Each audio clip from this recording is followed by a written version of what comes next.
प्रधानमंत्री उत्तराखंड के दौरे पर पिथौरागढ़ के पार्वती कुंड मंदिर में की विधिपूर्वक पूजा अर्चना। करोड़ों रुपए की कई विकास परियोजनाओं का करेंगे शिलान्यास और उद्घाटन। राज्यपाल सीपी राधाकृष्णन ने जमशेदपुर के गोपाल मैदान में चल रहे आदि महोत्सव का किया भ्रमण। कहा, जनजातीय समुदाय के लिए मील का पत्थर साबित होगा आदि महोत्सव। पुलिस महानिदेशक अजय कुमार सिंह ने की आगामी त्योहारों को लेकर राज्य की विधि व्यवस्था की समीक्षा। कहा, माहौल बिगाड़ने और अफवाह फैलाने वालों पर होगी कड़ी कार्रवाई। और रांची में होने वाले महिला एशियाई हॉकी चैंपियनशिप के लिए भारतीय टीम की घोषणा। झारखंड की सलीमा टेटे, नीति प्रधान और संगीता कुमारी को भी मिली जगह।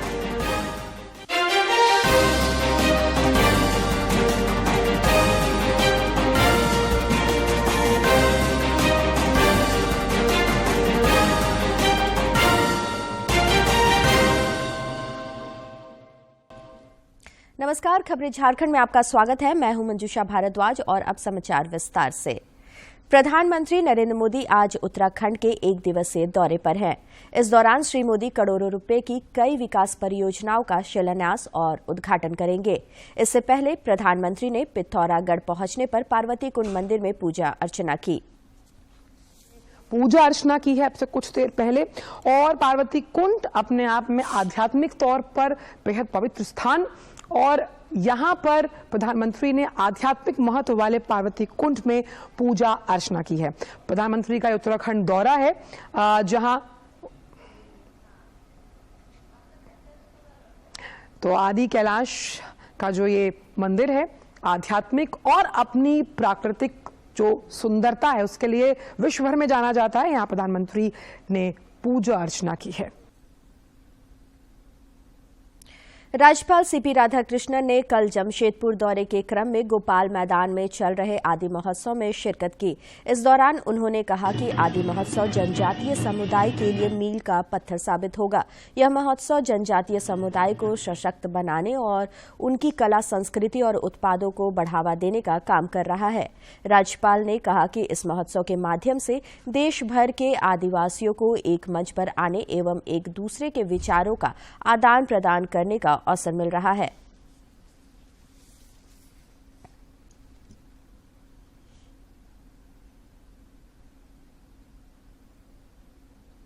And I extend my heartiest congratulations to my colleague and my good friend, our Honorable Minister for Tribal Affairs in the Ministry, in the Union Ministry at the Center, Arjun Munda ji, for taking this initiative.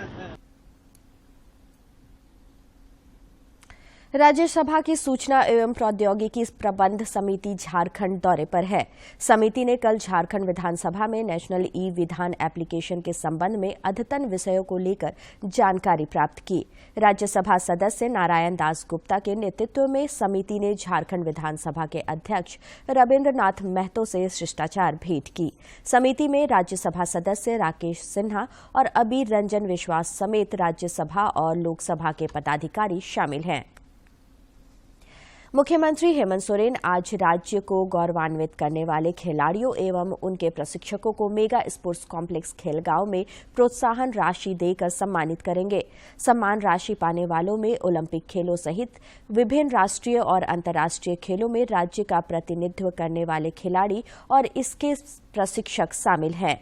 मुख्यमंत्री द्वारा इस समारोह में 19 खेलों के लिए 222 खिलाड़ियों के बीच 4,46,20,000 रुपए और 15 खेलों के 52 प्रशिक्षकों के बीच करीब 48 लाख रुपए की सम्मान राशि पुरस्कार स्वरूप प्रदान की जाएगी। जनजातीय मामलों के केंद्रीय मंत्री अर्जुन मुंडा आज सिमडेगा जिले के दौरे पर हैं। इस क्रम में श्री मुंडा सिमडेगा समाहरणालय में आयोजित दिशा की बैठक में शामिल हो रहे हैं। दोपहर बाद वे जिले के ठेठईटांगर प्रखंड एकलव्य आदर्श आवासीय विद्यालय का शिलान्यास करेंगे। इसके बाद श्री मुंडा प्रधानमंत्री ग्राम सड़क योजना के तहत कई पथों के सुदृढ़ीकरण कार्य का भी शिलान्यास करेंगे। प्रदेश भाजपा अध्यक्ष बाबूलाल मरांडी की संकल्प यात्रा लगातार जारी है। संकल्प यात्रा के 48वें दिन आज श्री मरांडी बहरागोड़ा और घाटशिला विधानसभा क्षेत्र में आयोजित संकल्प सभा को संबोधित करेंगे। इससे पहले वो कल जुगलसलाई विधानसभा क्षेत्र के पटमदा में संकल्प सभा को संबोधित किया। इस दौरान उन्होंने राज्य सरकार पर भ्रष्टाचार में शामिल होने का आरोप लगाया। उन्होंने कहा कि 2024 में झारखंड से इस सरकार को उखाड़ फेंकना है। श्री मरांडी ने कहा कि देश और प्रदेश में भाजपा के नेतृत्व में सरकार बनानी है ताकि झारखंड का विकास हो सके। राष्ट्रवादी कांग्रेस पार्टी के इकलौते विधायक कमलेश कुमार सिंह के विरुद्ध आज विधानसभा अध्यक्ष के न्यायाधीकरण में दल बदल मामले की सुनवाई होगी। 10वीं अनुसूची के तहत होने वाली इस सुनवाई में कमलेश कुमार सिंह को पहले ही नोटिस देकर अपने पक्ष में जवाब देने को कहा गया था। उनकी ओर से जवाब मिलने के बाद न्यायाधीकरण ने आज की तिथि तय की है। मंत्रिमंडल निर्वाचन विभाग के तत्वाधान में राज्य के कई विधानसभा क्षेत्रों से संबद्ध निर्वाचन निबंधन पदाधिकारियों को कल प्रशिक्षण दिया गया। शेष बचे हुए पदाधिकारियों को 14 अक्टूबर को प्रशिक्षण दिया जाएगा। इस मौके पर राज्य के मुख्य निर्वाचन पदाधिकारी के रवि कुमार ने विभिन्न विधानसभा क्षेत्र से आए ईआरओ को आगामी लोकसभा चुनाव की तैयारियों को लेकर विस्तृत जानकारी दी। उन्होंने कहा कि निर्वाचन कार्यों में एक भी गलती माफ नहीं की जाएगी, इसलिए सभी अधिकारी पूरी सावधानी और जिम्मेदारी के साथ काम करें। का ईआरओ ऑफिसर लोग का आज ट्रेनिंग हो रही है। एक दिन का प्रशिक्षण कार्यक्रम है। अभी SSR 24 में सभी मतदाता का पंजीकरण करने के संबंध में ट्रेनिंग किया जा रहा है। उसी को अभी वो 27 अक्टूबर का ड्राफ्ट पब्लिकेशन हो रही है। 5 जनवरी को फाइनल पब्लिकेशन होगा। उसका संबंध में क्या क्या काम करना है, उसमें क्या क्या कार्रवाई करना है, सभी घरों पर होम टू रोल वेरिफिकेशन इसी बार करना है, उसका संबंध में निर्देश दिया जा रहा है। पुलिस महानिदेशक अजय कुमार सिंह ने कल दुर्गा पूजा, दिवाली और छठ पर्व के दौरान राज्य की विधि व्यवस्था को लेकर समीक्षा बैठक की और कई आवश्यक निर्देश दिए। बैठक में वीडियो कॉन्फ्रेंसिंग के माध्यम से सभी जोनल आईजी, रेंज के डीआईजी और जिले के एसएसपी और एसपी शामिल हुए। इस दौरान पुलिस महानिदेशक ने कहा कि त्योहारों के दौरान माहौल बिगाड़ने और अफवाह फैलाने वालों पर कड़ी कार्रवाई की जाएगी। मुख्यमंत्री इस संबंध में कल एक समीक्षा बैठक भी करेंगे। केंद्र सरकार की प्रधानमंत्री आवास योजना से लाखों गरीबों के पक्के घर का सपना पूरा हुआ है। रांची के पिठौरिया की डॉली भी इस योजना की मदद से अपना पक्का मकान पाकर बेहद खुश है।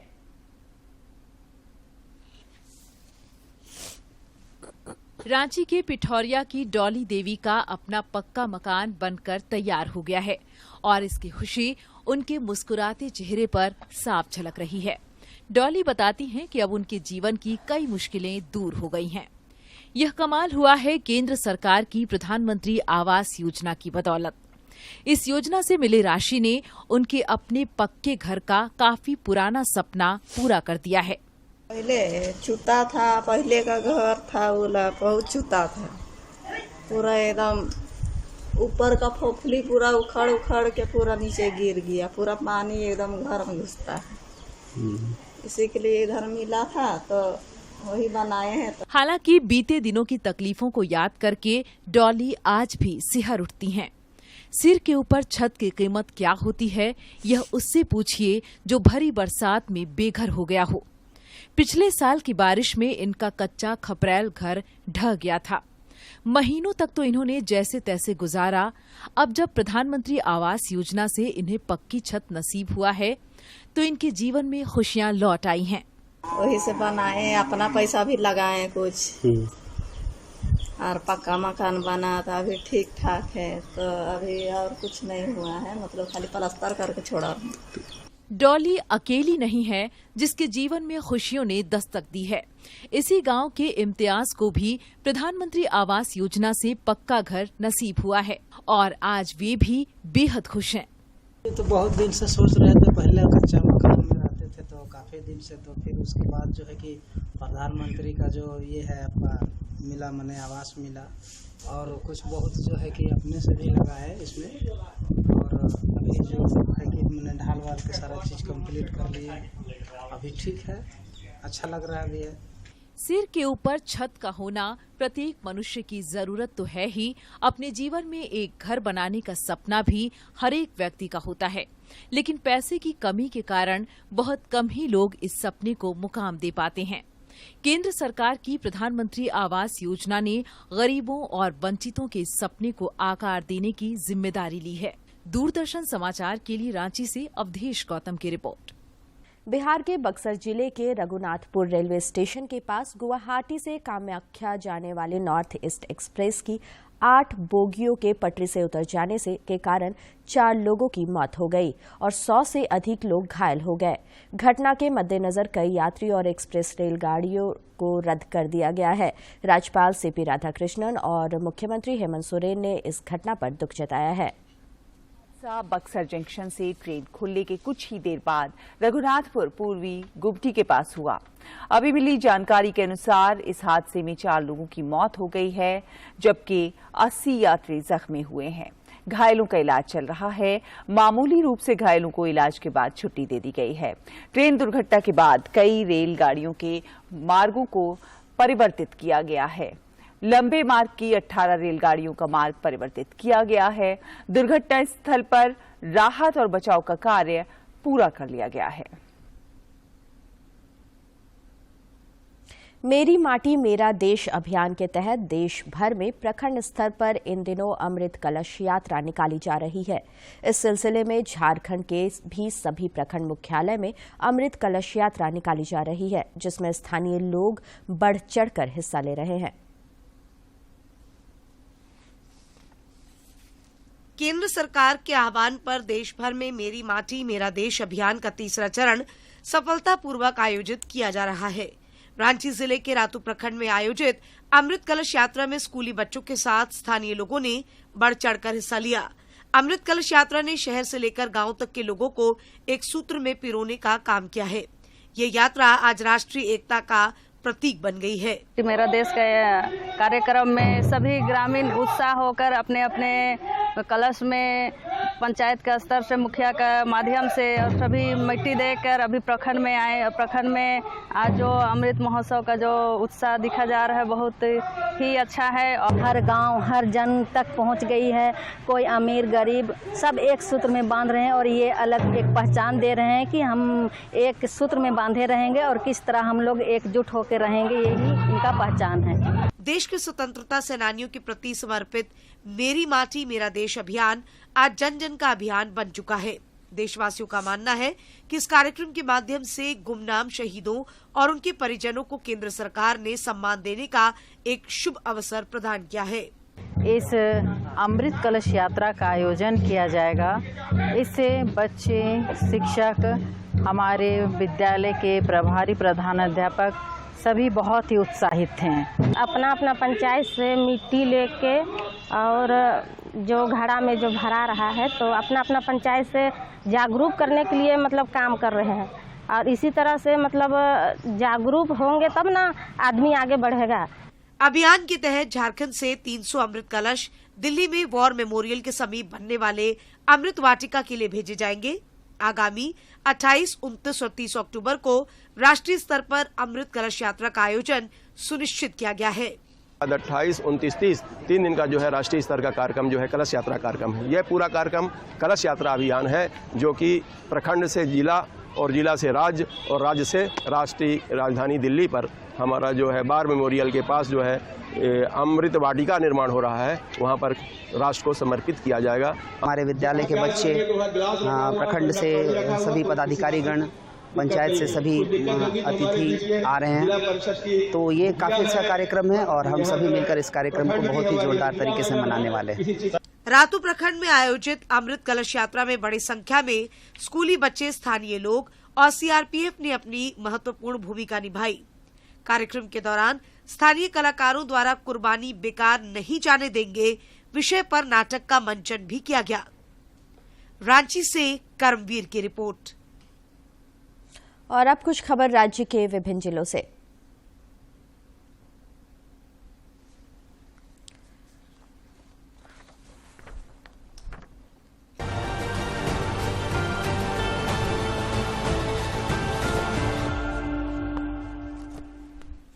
पलामू के सांसद वीडी राम ने चैनपुर एवं मेदिनीनगर सदर प्रखंड में 30 करोड़ 23 लाख की लागत से बनने वाली 5 सड़कों एवं 3 पुलों के निर्माण कार्य का शिलान्यास किया।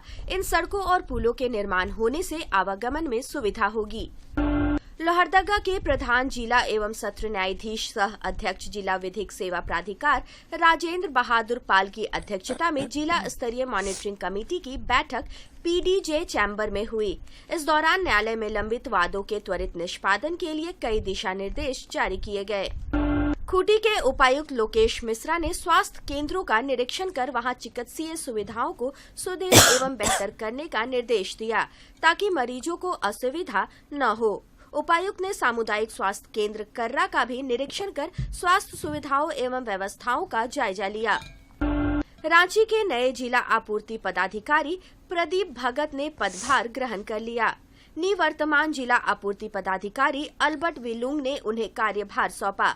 इस दौरान श्री भगत ने कहा कि विभाग की ओर से चलाई जा रही विभिन्न योजनाओं को अंतिम व्यक्ति तक पहुंचाने का बेहतर प्रयास होगा।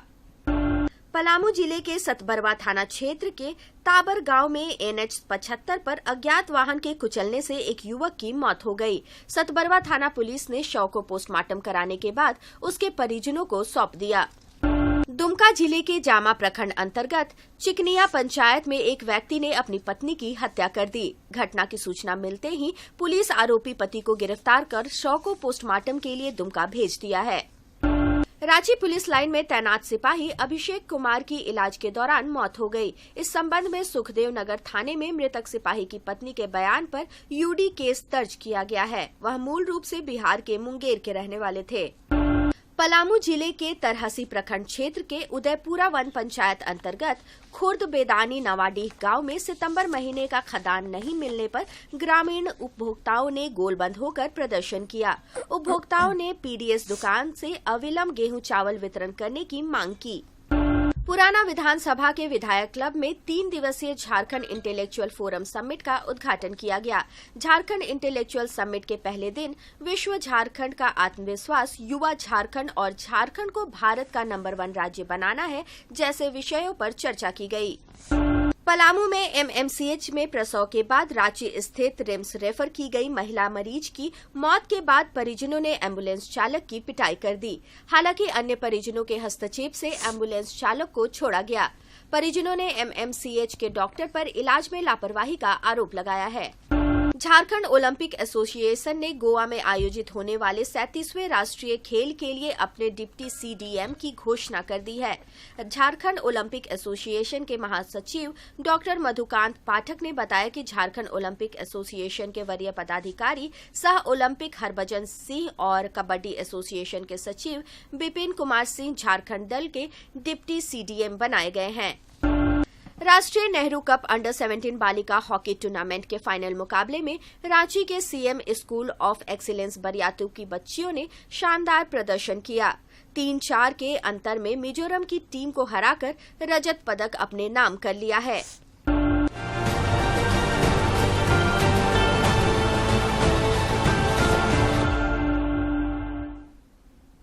राज्य में आने वाले 5 दिनों तक मौसम साफ रहेगा। मौसम विज्ञान केंद्र ने बताया है कि अब राज्य में मानसून का असर लगभग खत्म हो चुका है।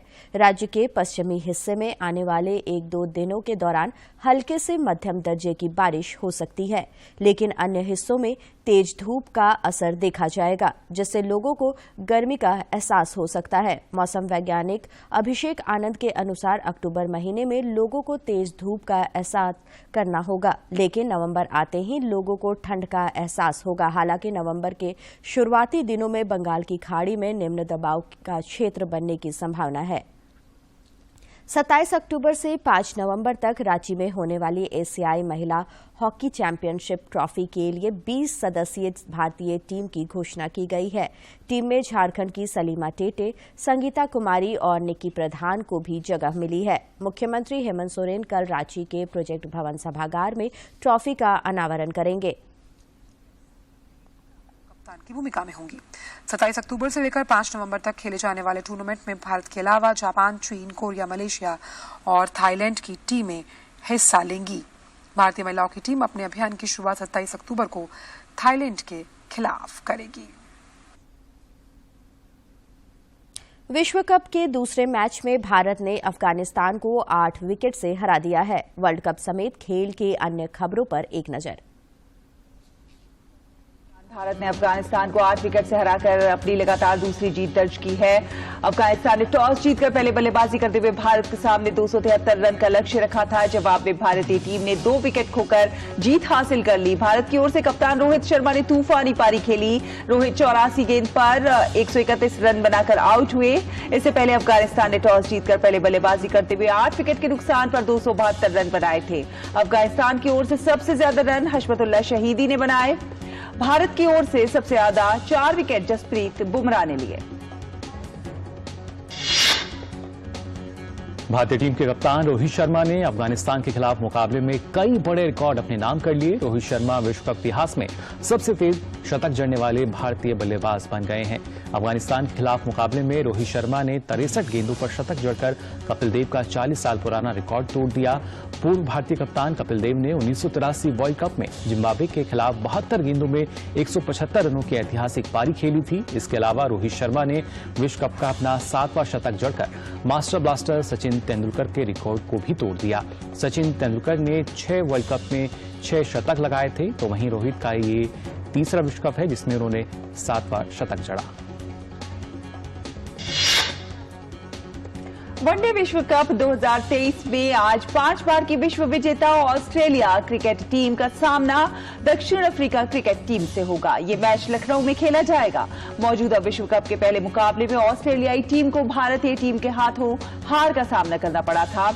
आज के मुकाबले में ऑस्ट्रेलियाई टीम टूर्नामेंट की पहली जीत दर्ज करने के इरादे से मैदान पर उतरेगी, तो वहीं दूसरी ओर दक्षिण अफ्रीका की टीम ने अपने पहले मुकाबले में श्रीलंका को हराया था।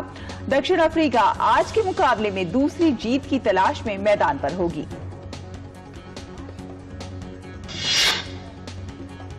रांची में होने वाली Asian champions trophy hockey tournament के लिए भारत की 20 सदस्य महिला टीम की घोषणा हो गई है। टीम की कप्तान सविता पूनिया होंगी, जबकि दीप ग्रेस एका उप कप्तान की भूमिका में होंगी। 27 अक्टूबर से लेकर 5 नवंबर तक खेले जाने वाले इस टूर्नामेंट में भारत के अलावा जापान, चीन, कोरिया, मलेशिया और थाईलैंड की टीमें हिस्सा लेंगी। भारतीय महिला हॉकी टीम अपने अभियान की शुरुआत 27 अक्टूबर को थाईलैंड के खिलाफ करेगी। और अब बात कारोबार जगत की।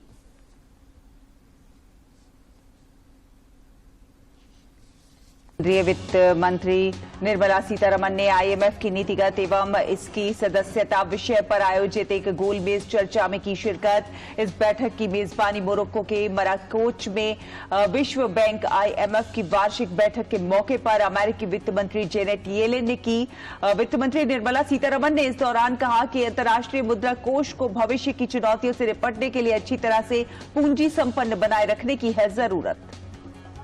केंद्रीय वित्त मंत्री निर्मला सीतारमण ने फ्रांस के अर्थव्यवस्था वित्त मंत्री ब्रूनो ले मायर के साथ मुलाकात की। फ्रांस के वित्त मंत्री ने भारत की अध्यक्षता में G20 के नतीजों पर निर्मला सीतारमण को बधाई दी। वहीं दोनों पक्षों ने इस बात पर विचार किया कि दुनिया नई वैश्विक चुनौतियों का सामना कर रही है और अनिश्चितताएं बढ़ती जा रही हैं, जिसके लिए बहुपक्षवाद इन वैश्विक मुद्दों से निपटने की कुंजी है।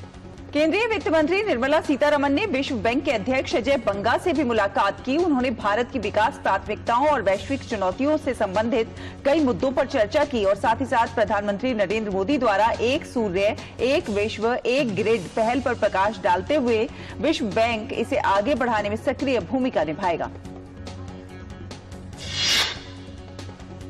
केंद्रीय वित्त मंत्री निर्मला सीतारमण ने मोरक्को के वित्त मंत्री नादिया फतेह अलाउद से मुलाकात की। दोनों नेताओं ने व्यापार और निवेश से संबंधित आपसी मुद्दों और डिजिटल पब्लिक इंफ्रास्ट्रक्चर और इसके अंतर्निहित क्षमता सहित G20 से संबंधित मुद्दों पर चर्चा की।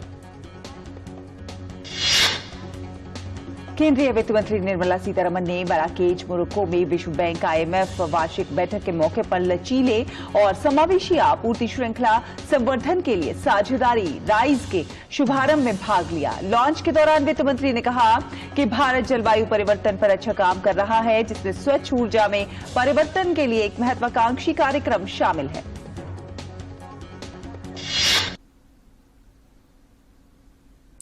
आज विश्व गठिया दिवस है। इस दिवस का उद्देश्य गठिया और इसके विभिन्न रूपों, तत्काल निदान और उपचार को लेकर लोगों में जागरूकता बढ़ाना है। इस वर्ष इस दिवस का विषय है यह आपके हाथों में है, इस पर ध्यान दें। गठिया के कुछ लक्षणों में जोड़ों के आसपास लालिमा, दर्द, सूजन और जोड़ों में जकड़न शामिल हैं। हाल के दिनों में जोड़ों से जुड़ी बीमारी बढ़ रही है और ये 7 से 23% तक बढ़ रही है। अब कम उम्र में भी गठिया की बीमारी हो रही है। जोड़ों में सूजन, 30 मिनट तक जकड़न रहना, उठने बैठने में परेशानी और सर्दियों में हाथ के रंग बदलने लगना, ये सब गठिया के लक्षण हैं। जानकार बताते हैं कि गठिया के कई रिस्क फैक्टर हैं। एनवायरमेंटल ट्रिगर्स हैं जो कि 60% रोल प्ले करते हैं, उन पे हमारा कंट्रोल है और उसमें वो फैक्टर्स आते हैं जैसे कि कोई स्मोकर है, tobacco consumption, air pollution, PM 2.5 particles जो हैं उनको भी माना गया है कि वो गठिया यानी कि बहुत सारे और दूसरे ऑटोइम्यून डिजीजेस कर सकते हैं। इसके अलावा रिकरेंट इन्फेक्शंस, अगर किसी को बार बार वायरल इन्फेक्शंस हो रहे हैं, किसी को कोई मैलिग्नेंसी है यानी कि कैंसर है, उसमें भी गठिया हो सकता है। कुछ दवाएं हैं जो गठिया कर सकती हैं। डॉक्टरों का कहना है कि अगर आप गठिया का इलाज करते हैं तो ठीक हो सकते हैं। योग भी गठिया के इलाज के लिए फायदेमंद है। योग का एक बहुत मेजर रोल है ऑटोइम्यून इन्फ्लेमेटरी आर्थराइटिस में, जिसको हम रोमेटॉइड आर्थराइटिस कहते हैं। इससे इन्फ्लेमेशन के लेवल्स कम हो जाते हैं क्योंकि कई मॉलिक्यूल्स जैसे जो। और अंत में मुख्य समाचार एक बार फिर।